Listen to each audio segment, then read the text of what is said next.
bring in our political editor Andrew Clennell once again here at Optus Stadium. A beautiful morning in Perth, and you've got the crystal ball out. What can we expect this week, Andrew?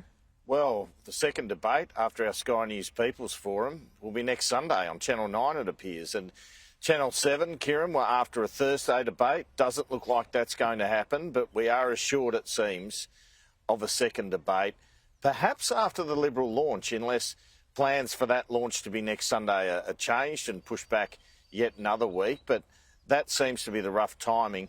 Also saying, I think, that will come after a rate rise. I reckon that'll happen. I reckon that'll probably be about 0.25%. And you think there'll be more focus on the independents, something that you discussed at length with Michaelia Cash. They're feeling it, and Josh Frydenberg's feeling the challenge particularly, isn't he, in Kooyong? Yeah, I actually think Josh Frydenberg is behind, but he's got a couple of weeks to really campaign hard. But I guess that takes him away from the government's entire effort. He has been around in Sydney and Melbourne in other seats. Look at this Sunday Herald Sun front page today.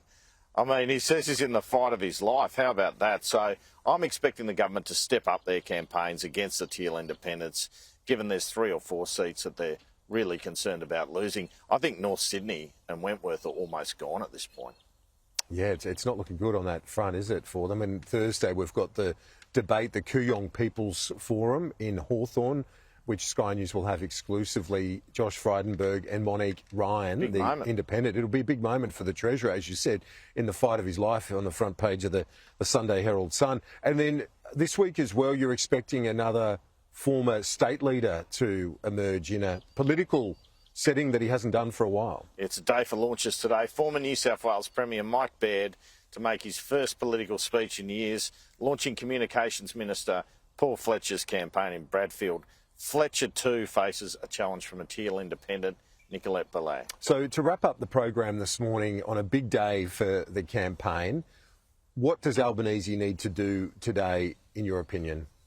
He just needs a strong performance. He needs to present a clear choice. And that's interesting. I heard Jim Chalmers use the word choice. That's been Scott Morrison's word up until now.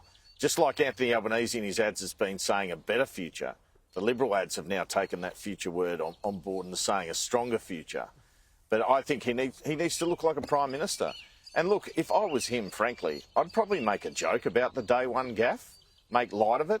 That's often a good way to deal with these sorts of things and say, don't worry about that, we're moving forward. The way that the launches unfold, you normally get a speech that really targets the current Prime Minister, really negative attack. Yes. My understanding is that's coming from Jason Clare today, and then the other addresses, including the big one from Mark McGowan. A lot of focus on him, given how popular he has been in the West over the last year and a year or two during the pandemic. Yeah, they're hoping some of that rubs off. Apparently he has quite a strong speech. Interesting too that Kevin Rudd's here, because with the mining tax, he wasn't that popular here. But Paul Keating as well, of course. But I guess what do you do? It's traditional to have former Labor Prime Ministers. And if you can't get Gillard because she's in London, he says he's going to campaign with her last week. You can't not invite Rudd from his perspective. But there are concerns around the place that Rudd will have some sort of influence within this government. So I guess the Liberals will be trying to capitalise on that. Indeed, and those ads, the negative ads, they're the other side of the story, aren't they? Andrew Clennell, thank you.